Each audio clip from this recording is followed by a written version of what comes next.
Sampurasun wilujeng sonten pamirsa patepang deui sareng simkuring di saroheti dina warta ieu. Dinten ayeuna simkuring bade nempangkeun hiji warta ngeunaan kana kagiatan kabersihan lingkungan lembur.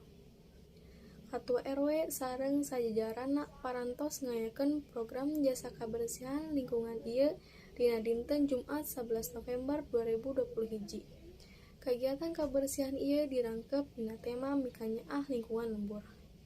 Ukituna dihaturan ka masyarakat Jatisari kanggo ngumpulkeun sampah-sampahna di buruan. Setiap poe Salasa sareng Jumat bakal aya truk anu datang ka Jatisari kanggo nyandakan runtah ka setiap imah.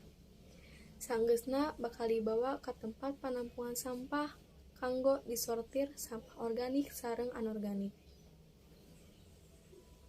Ti penyortiran eta bakal dipisah-pisahkeun sampah organik nu mangrupa sesa-sesa dahareun dapur nu bisa dijadikeun pupuk sareng sampah anorganik nu mangrupa sampah plastik, kaleng, botol, jeung sajabana anu bisa didaur ulang. Katua RW ngayakeun program jasa kabersihan ieu sabab loba masyarakat anu teu sadar kana lingkunganna.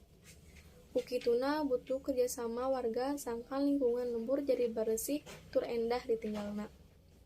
Sakitu warta anu tiasa simkuring dugikeun, mugi ieu warta janten mangpaat kanggo pamirsa sadayana. Wilujeng tepang deui dina waktos anu kapayun.